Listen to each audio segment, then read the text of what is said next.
ओ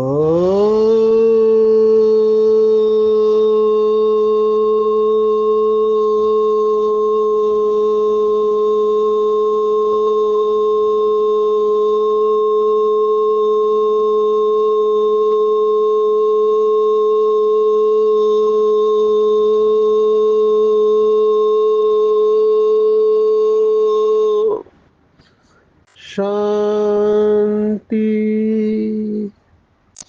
आज 7 दिसंबर 2024 भारत में शनिवार है।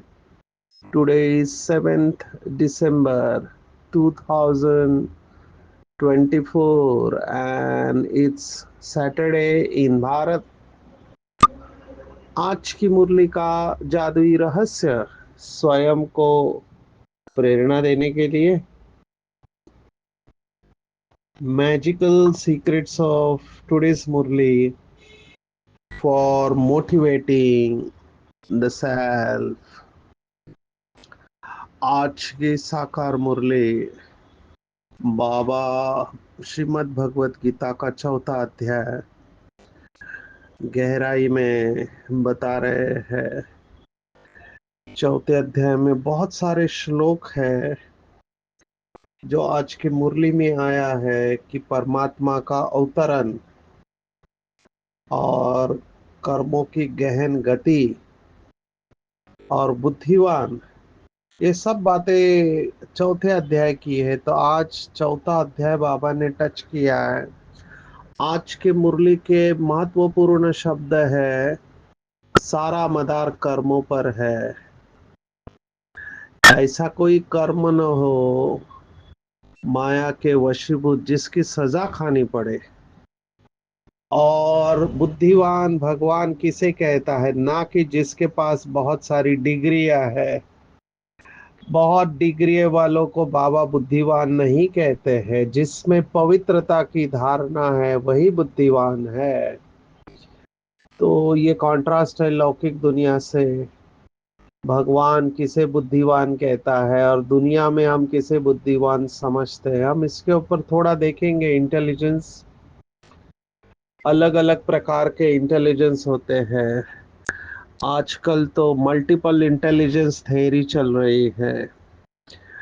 पहले IQ, फिर EQ, फिर SQ, अभी मल्टीपल इंटेलिजेंस कहते हैं। माना अनेक प्रकार की बुद्धि होती है, पर भगवान उस सब में बुद्धिवान लक्ष्मी नारायण को कह रहा है। आज बाबा ने ये भी कहा है कि नंबर 1 है शिव बाबा और नंबर 2 है श्री कृष्ण। एक परम धाम का मालिक, एक वैकुंठ का मालिक है। बाबा ने विशेष आज कहा कि ऐसे बच्चे थे जो कहते थे यज्ञ के लिए हम प्राण देने को भी तैयार है, वो भी आज नहीं है। माना माया उन्हें कच्चा छबा ली है। तो ये धुंधकारी छीछी दुनिया है, हमको यहाँ से बुद्धि हटा लेनी चाहिए। बाबा वैराग्य भी दिला रहे हैं। फिर बाबा ने कहा जो भक्ति मार्ग की मान्यता है कि भगवान हर एक के मन को जानता है। बाबा ने कहा मैं नहीं जानता हूँ, मैं अंतर्यामी नहीं हूँ, लेकिन एक्टिविटी से पता चलता है। बाबा चाहे तो जान सकता है, लेकिन एक्टिविटी से पता चलता है। शुद्ध नशा रहना चाहिए कि हम ब्रह्मा विष्णु के ऑक्यूपेशन को भी जानने वाले हैं। बहुत बड़ी बात है। शास्त्रों में कहते हैं कि जिसने ये जान लिया उसने सब कुछ जान लिया। तो ब्रह्मा और विष्णु के ऑक्यूपेशन को जाना माना चक्र को जान लिया, क्योंकि ब्रह्मा ही विष्णु, विष्णु सो ब्रह्मा है। पूरा खेल इनके ऊपर है। तो ये बहुत बड़ी बात है। बाबा जो भी बातें सुनाते हैं वो सुन सुनकर गदगद होना चाहिए, लेकिन गदगद होते नहीं है। बाबा ने ऐसे भी कहा है कि प्रेम से आंसू निकलने चाहिए, लेकिन ये होता नहीं है क्योंकि शायद भक्ति उतनी की हुई नहीं है और बुद्धि स्वच्छ नहीं है, इसलिए वो रियलाइजेशन नहीं है। लेकिन जैसे जैसे हम ज्ञान योग में पक्के होते जाते हैं हमको रियलाइजेशन होते हैं और एक एक शब्द हिट होने लगता है।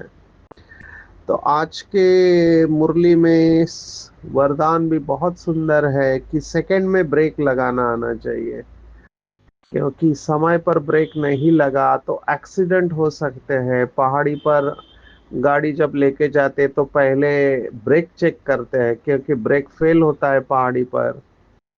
तो अपने से संकल्प और संस्कारों को एक सेकंड में निगेटिव से पॉजिटिव में परिवर्तन कर लेंगे, तभी विश्व परिवर्तन का कार्य संपन्न होगा। आज का वरदान और स्लोगन परिवर्तन शक्ति के ऊपर है। बाबा ने इसके ऊपर पूरी मुरली चलाई हुई है, हम इसको भी देखने वाले हैं।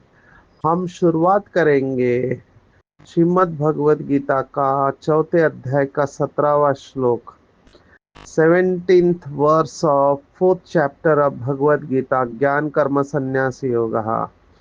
श्लोक इस तरह से है, कर्मणो अपि बोद्धव्यम बोद्धव्यम च विकर्मणः, अकर्मणश्च बोद्धव्यम गहना कर्मणो गति। जो बाबा का तीव्र पुरुषार्थी बच्चा है वो हर क्षण इस कर्मों की गति के ऊपर ध्यान रखेगा। हर क्षण उसको पता होगा कर्मों की गति, क्योंकि उसको पता है सेकंड सेकंड में प्लस में जा रहा है, माइनस में जा रहा है, प्लस में जा रहा है, माइनस में जा रहा है।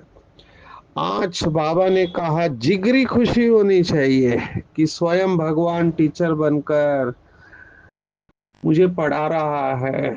मुझे तो बहुत वंडर लगता है जब बाबा के बच्चे कहते हैं कि खुशी नहीं है। अभी खुशी क्यों नहीं है? क्योंकि खुशी अनुभव करने वाली बुद्धि जो है, वो बुद्धि के ऊपर अगर कट चढ़ी हुई है, बाबा ने आज शब्द इस्तेमाल किया छी छी बने, तो खुशी आएगी ही नहीं, कितना भी कोई कोशिश करे। आप सोचो, दुनिया में लोग सेकंड के दर्शन के लिए लाइन में कितना खड़े रहते, कितनी तीर्थ यात्रा वगैरह करते हैं सभी धर्मों में। अभी आप सोचो, उनको सेकंड के दर्शन में खुशी मिलती है लेकिन वो अल्पकाल की होती है। इस समय की सभी खुशी अल्पकाल की है।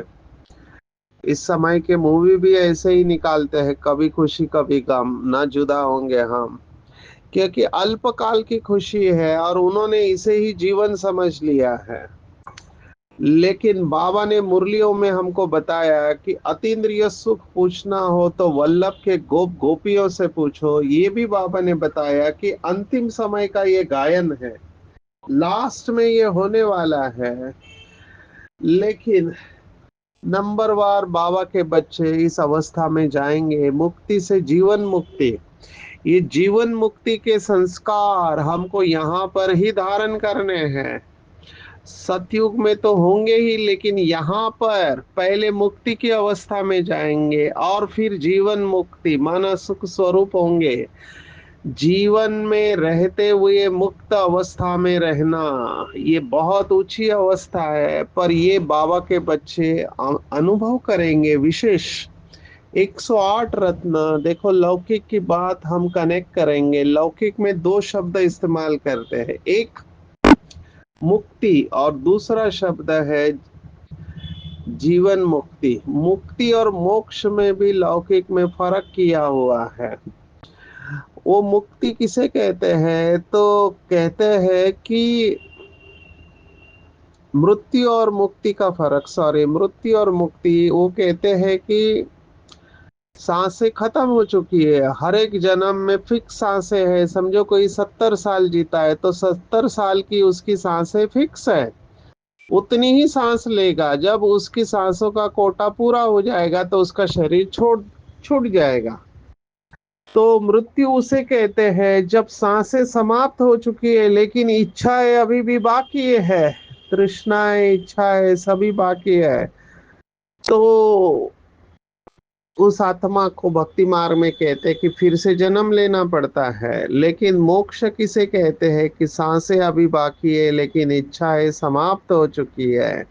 ये मुक्ति या मोक्ष की अवस्था है कि हमारी सांसें बाकी है लेकिन मुझे कुछ नहीं चाहिए, मैं संपूर्ण संतुष्ट हूँ। इच्छा मात्र अविद्या की स्टेज, अभी इस स्टेज में लंबे समय तक रहेंगे। तब वो संस्कार आएंगे। इच्छा मात्रम अविद्या, क्योंकि देवताओं को कोई इच्छा ही नहीं होती है। और बाबा ने यहाँ पर हमको बताया कि मांगने से मरना भला है, आपको सब कुछ प्राप्त है। पर ये अनुभव की बात है, थेरी हम सुन रहे हैं। बाबा ने एक मुरली में कहा था कि दुनिया में दो बातें हैं, प्राप्ति और तृप्ति। तो व्यक्तियों से प्राप्ति होती है, वस्तु से तृप्ति होती है, संबंधों का सुख है और चीजों का भी सुख है। लेकिन बाबा ने कहा था ये दोनों बातें आपको शिव बाबा से मिलती है, इसलिए दोनों के ऊपर जो डिपेंडेंसी है व्यक्ति और वस्तु के ऊपर, ये समाप्त हो जाती है और वो आत्मा मुक्त और जीवन मुक्त अवस्था में जाती है। तो हमको शरीर छोड़ने से पहले ये जीवन मुक्ति के संस्कार धारण करने हैं। लेकिन इसके लिए बहुत अटेंशन चाहिए, हमको बहुत गहरी चेकिंग चाहिए कि कौन सी बातें मुझे बांधती है और कौन सी बातें मुझे मुक्त करती है। तो बंधन और मुक्ति का नॉलेज चाहिए। अभी और गहराई में जाएंगे तो संकल्प के स्टेज पर हम आते हैं कि संकल्प में ही बंधन है और संकल्प में ही मुक्ति है। संकल्प में ही बंधन है, संकल्प में ही मुक्ति है। तो ये फील करना चाहिए कि कौन से संकल्प मेरे अंदर बंधन उत्पन्न करते हैं। अंग्रेजी में कहते हैं लिमिटिंग बिलीफ्स। माना ऐसे कौन से थॉट है जो मेरे अंदर बंधन उत्पन्न करते हैं, उसकी चेकिंग चाहिए। बहुत गहरी चेकिंग। योगी माना चेकिंग और चेंज। चेक करना, चेंज करना। देखना चाहिए कि मेरी बुद्धि कहाँ जा रही है, पुरानी दुनिया में कौन सी चीज या व्यक्ति मुझे अपनी ओर खींच रहा है और प्रेशर क्रिएट कर रहा है। बाबा ने कुछ दिन पहले कहा था माया के तूफान। तूफान आते हैं तो बुद्धि के ऊपर प्रेशर आता है और वो कर्म करने के लिए फोर्स करती है माया। बाबा ने कहा माया के वशीभूत कोई भी उल्टा कर्म न हो जिसकी सजा खानी पड़े। उस समय तो बहुत मजा आता है, लेकिन बाद में पश्चाताप होता है। ये माया का वार समझना है। बाबा ने तो आज का अच्छे अच्छे बच्चे जो कहते थे यज्ञ के लिए प्राण भी देने को तैयार है, वो आज है नहीं। अब ये क्यों होता है? क्योंकि अंदर में माया पड़ी है सूक्ष्म रूप में। माया का एक मोटा रूप होता है और एक सूक्ष्म रूप होता है। बाबा ने इसके ऊपर भी कई बार अटेंशन खिंचवाया है कि अंश भी नहीं होना चाहिए। कई बाबा के बच्चे कहते बाबा थोड़ा ही है, थोड़ा ही है, हम लास्ट में कवर कर लेंगे। बाबा ने कहा थोड़ा नहीं है, क्योंकि अंश से वंश पैदा होने में टाइम नहीं लगता है। तो इसका भी अटेंशन रखेंगे कि अंश से वंश नहीं बने, क्योंकि ये थोड़ा ही अगर भूल हुई तो तुरंत बाप से माफी नहीं मांगेंगे तो वो वृद्धि होती रहेगी। एक मुरली में तो बाबा ने बच्चों के मुंह की बात सुना दी कि कुछ बच्चे कहते हैं कि अभी तो मौज कर लो, अभी तो मौज कर लो, आगे जब होगा तब देखा जाएगा। अभी ये माया का वार है। ये माया, आज जैसे शब्द आया है धुंधकारी, माया की फागी है बुद्धि के ऊपर। माया वार कर रही है और वो सोचते हैं कि अभी मौज कर लो, अभी इंद्रियों का सुख ले लो, बाद में पता नहीं। अभी ये माया का वार बहुत अच्छी तरह समझना चाहिए। अगर हमने अटेंशन नहीं दिया तो जो बाबा कहता है कि माया कच्चा छपा जाएगी, आज बाबा ने फिर से याद दिलाया कि ये आंखें बहुत धोखा देती है। शुरुआत ही संकल्प से होती है, दृष्टि से सृष्टि ऐसे कहावत है। पहले आंखें देखती है, फिर इच्छा उत्पन्न होती है, देखने के बाद जैसे आम को देखा तो खाने की इच्छा होती है क्योंकि कर्म किए हुए हैं, ऐसे ही माया आंखों से प्रवेश क्यों करती है? क्योंकि शरीर सुख का अनुभव लिया हुआ है, तो आंखों से शरीर अगर देखा तो विषयों का चिंतन करने से काम की उत्पत्ति होती है, और काम की पूर्ति नहीं होती है तो क्रोध आता है, क्रोध से भ्रम पैदा होता है, मोह, मोह से बुद्धि का नाश, बुद्धि का नाश और सर्वनाश होता है। ये हमने देखा दूसरे अध्याय में, 62nd एंड 63rd वर्स। तो शुरुआत आंखों से ही होती है, इसलिए बाबा कहता है इनसे संभाल करना है। बाबा ने सॉल्यूशन दिया हुआ है, देखते हुए नहीं देखो। अगर देखना ही है तो आत्मा को देखो, फरिश्ता को देखो, बाप को देखो, या फिर नई दुनिया को देखो। पवित्रता मुख्य है। बाबा को सबसे अच्छी बात लगती है स्वच्छता, सच्चाई, सफाई, पवित्रता। और बाबा ने स्पष्ट कहा है जिनके अंदर पवित्रता की धारणा है वही बुद्धिवान है, और जो पतित है वो बुद्धिहीन है। पूरा खेल बुद्धि का ही है, या तो आप बुद्धिवान है या बुद्धिहीन है। जितना जो बुद्धिवान होगा उतना उसके कर्म श्रेष्ठ होंगे। सबसे श्रेष्ठ कर्म बाबा ने कहा लक्ष्मी नारायण। लक्ष्मी नारायण माना ब्रह्मा सरस्वती। देखो इनके कर्म कितने श्रेष्ठ होने चाहिए, जो विश्व में नंबर 1 गए। तो हमको भी ब्रह्मा सरस्वती समान अपने कर्मों को सर्वश्रेष्ठ करना है, और बेहद में रहना है, विश्व की स्टेज पर रहना है, नेचुरल। देखो बाबा और मम्मा को हमेशा नशा रहता था कि हम जगत के पिता है, जगत की माता है, तो उनके अंदर विकार की बात ही नहीं है कि हम माता पिता है पूरे विश्व के। तो हम भी बाबा के बच्चे नंबर वार स्टेज पर आएंगे। इसका अभ्यास करना पड़ेगा। जैसे मम्मा बाबा बेहद में रहे और योग में दोनों ने नंबर लिया। मुझे कभी कभी लगता है कि जो कठिन सब्जेक्ट है उसके ऊपर हमको ज्यादा अटेंशन देना चाहिए। तो अभी मैं ज्यादातर सेशन योग के ऊपर ही लेता हूँ, क्योंकि योग में जिसकी मास्टरी आ गई उसके लिए कुछ भी कठिन नहीं है, क्योंकि योग से शक्ति आती है, और जहाँ सर्व शक्तियाँ हैं वहाँ विजय निश्चित है। मुझे ये इसलिए अच्छा लगा क्योंकि लौकिक में अंग्रेजी सब्जेक्ट मेरा बहुत कठिन था। मराठी माध्यम में पढ़े थे 10वीं तक, कॉलेज में गए सब कुछ अंग्रेजी में, कुछ समझ में नहीं आ रहा था। और हमारे इधर पासिंग मार्क्स 35 है आउट ऑफ 100। कई स्टेट में, कई राज्यों में 33 मार्क्स है। तो 11th स्टैंडर्ड में मुझे 100 में से 34 मार्क्स मिले अंग्रेजी में। लेकिन टीचर को दया आई, उन्होंने एक ग्रेस मार्क देके धक्का मार के पास किया। तब पता चला अगर एमबीबीएस में एडमिशन चाहिए तो 90 के ऊपर तो मार्क्स चाहिए, और उस समय मेरे एग्रीगेट मार्क्स थे 50%। अभी क्या करो? लेकिन फिर हिम्मत रखी, डिक्शनरी लाया मराठी से अंग्रेजी, एक एक शब्द बाय हार्ट किया, अपने आप को स्ट्रेच किया, मेहनत किया। तो फिर 12th में 91% मार्क्स आए। तो मुझे विश्वास है अगर हम किसी सब्जेक्ट को चैलेंज के रूप में लेते हैं, आह्वान के रूप में लेते हैं, तो हम उसमें मास्टरी ला सकते हैं। लेकिन फोकस होके चलना पड़ेगा। अंग्रेजी का शब्द है फोकस ऑफ द फोकस।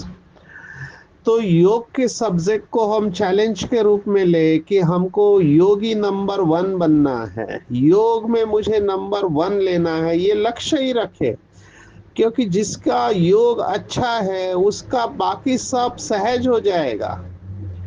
तो योग की गहराई में जाके अपने बुद्धि को इतना स्वच्छ बनाना है कि वो निगेटिव चीजें, व्यर्थ चीजें ऑटोमेटिक रिजेक्ट करते जाए, ऑटोमेटिक ब्लॉक करे। जैसे अभी कंप्यूटर की भाषा में ये एंटीवायरस होता है, अगर कोई घुसने का कोशिश करता है फायरवॉल तोड़ने का, तो उधर ही ब्लॉक किया जाता है, क्योंकि स्कैनर ये कंप्यूटर में मोबाइल में वायरस से बचाता है। तो हमारे अंदर भी कोई ये वायरस घुसे नहीं माया का, व्यर्थ और निगेटिव संकल्प का, उधर ही उसको ब्लॉक कर देना चाहिए और मन और बुद्धि को स्वच्छ रखना है। कोई भी बात जो मन और बुद्धि को मैली करती है, उससे अपने आप को दूर रखना है, तभी हम पवित्रता की पूर्ण धारणाओं को धारण कर पाएंगे। अभी देखते हुए नहीं देखना एक बहुत बड़ा अभ्यास है। अगर मेरा लक्ष्य ही नहीं है, तो पुरानी दुनिया में मेरी बुद्धि जाएगी कैसे? तो अपने आप को समझाना है कि हमने पूरा कल पर ड्रामा प्ले किया, अब घर जाने का समय है, बहुत गई थोड़ी रही, और ये पतित दुनिया है, यहाँ कुछ भी अच्छा नहीं है, ये छी छी रावण राज्य है, ये धुंधकारी दुनिया है, अल्पकाल का सुख है, माया का पंप है। और हम ठोकरे खा खा के विषय वैतरना नदी में गोते खाते थे, नाक में पानी गया हुआ है, तो अभी इस दुनिया को क्या देखना। अपने वैराग्य की स्टेज को बढ़ाएंगे, निमित्त मात्र इस दुनिया में रहेंगे, निमित्त मात्र अपना कर्तव्य निभाएंगे। जितना जितना बाबा से बुद्धि जुड़ती जाएगी, अपने आप डिटैच होने लगेंगे और छीछी से गुलगुल कांटों से फूल बन जाएंगे। लेकिन इसका अटेंशन रखना पड़ेगा, ये अपने आप नहीं होगा, तो इसका अटेंशन देंगे। विशेष बाबा ने कहा शुद्ध नशा रहना चाहिए। अभी मुझे भी वंडर लगता है कि बाबा इतना नशा चढ़ाता है, लेकिन नशा चढ़ता क्यों नहीं है?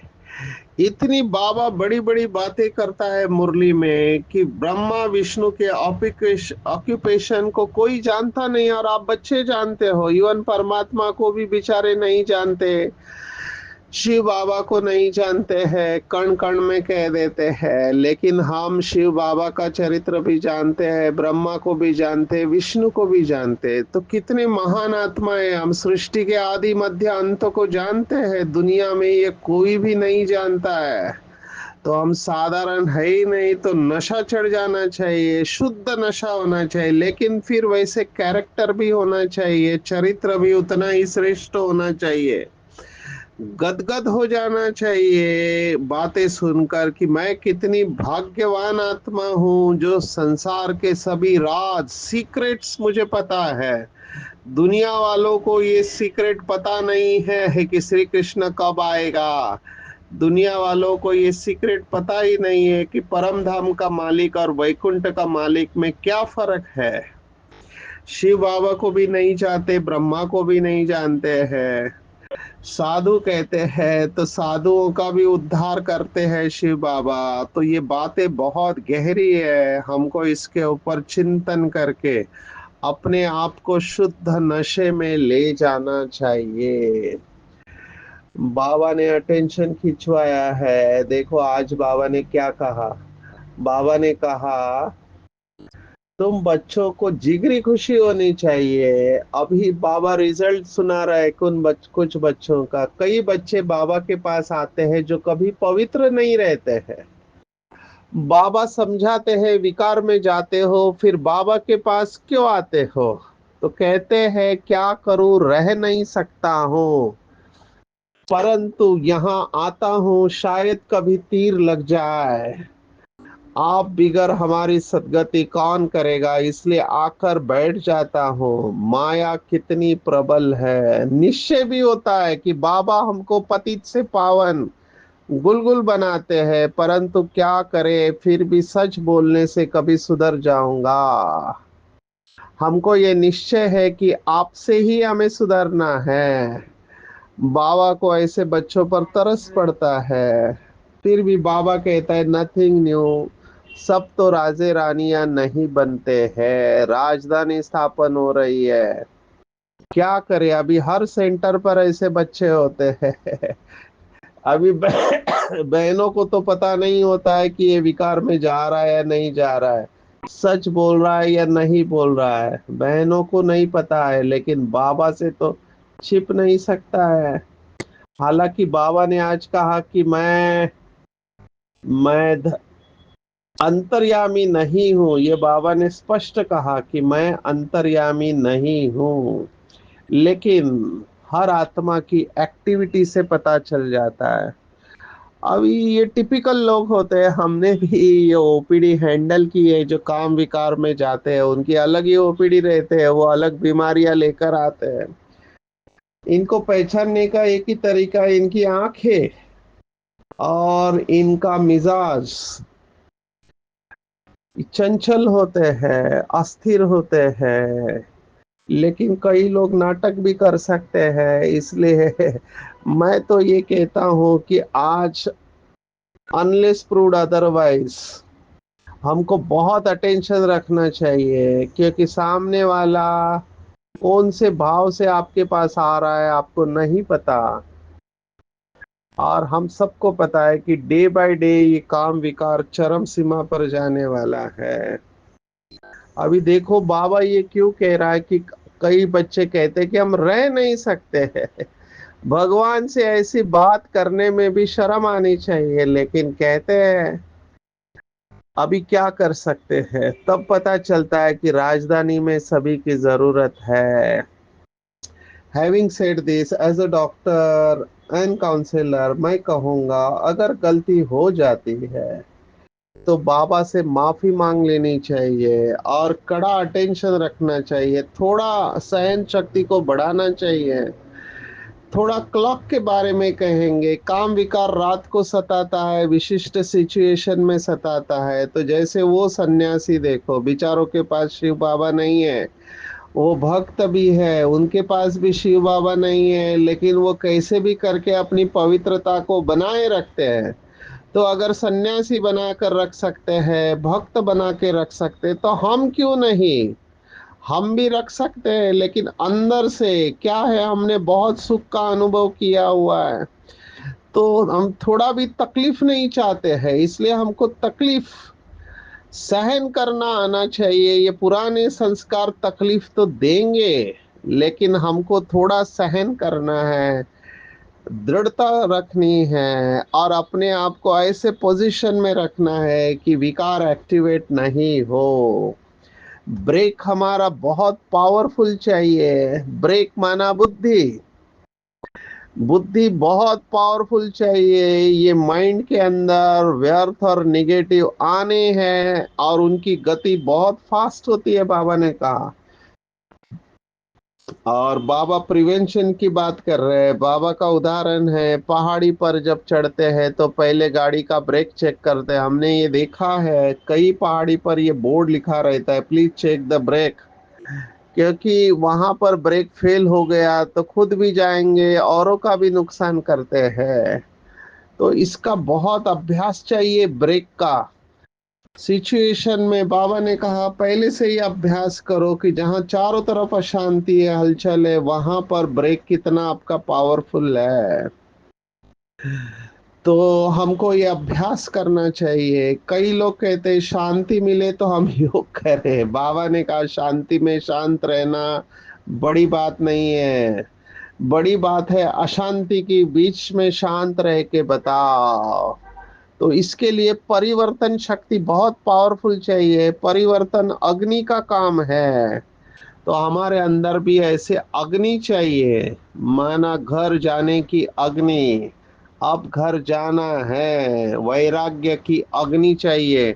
जितनी वैराग्य की अग्नि होंगी, फुल स्टॉप लगाना इजी हो जाएगा। ऐसे बाबा के बच्चे जो परिवर्तन शक्ति को एक सेकंड में यूज करके स्व परिवर्तन करते हैं, वही विश्व का कार्य संपन्न कर सकते हैं। और सर्व आत्माओं के प्रति और खुद के प्रति भी इस परिवर्तन शक्ति को सुबह से रात तक बाबा ने कहा एक ही शक्ति यूज करो, परिवर्तन परिवर्तन परिवर्तन। वही सच्चे कर्मयोगी बन सकते हैं और गुलगुल कांटे से फूल पतित से गुलगुल बन सकते हैं।